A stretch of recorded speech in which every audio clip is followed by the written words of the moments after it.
Yes. But we'll start with you, because you've been looking at this prospect of winter blackouts in the Times.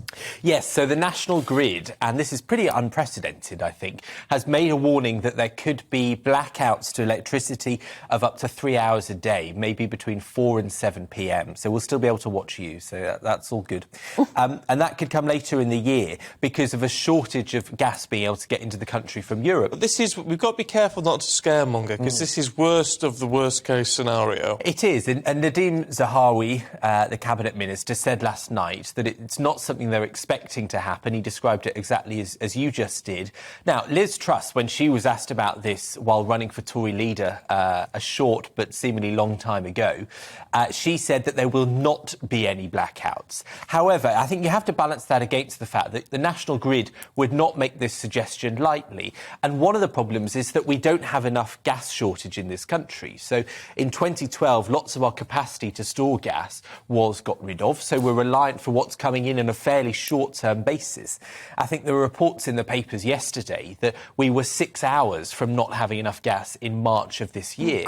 So, it's a very real problem. I think what they're trying to do, one of the suggestions the National Grid has made, is that they would pay people to turn off their appliances during peak times. So if you don't need to be running all the lights and the telly and all the rest of it at those hours, if your life is structured in a different way, then they'll give you some money back to turn things off then, and so then everyone else can still have capacity. But there is a problem with that, in that it's only people with smart meters.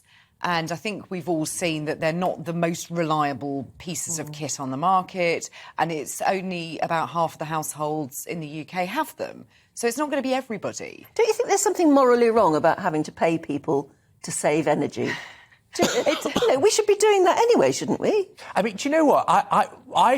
It's made me really aware of wasting energy. I've turned into my grandmother at home. Me too, I've turned into my father. Absolutely, I'm switching lights off as I go out of a room. Do you know what? I went on a late-night walk the other day to stretch my legs through central London, and I noticed just how many shops and cafes and things that have long been closed by 11 p.m. at night, they have all their lights on inside. There was one big coffee chain that had everything lit up, and I just thought, surely things like that have to end at a time like this. Yeah, I think that's absolutely right.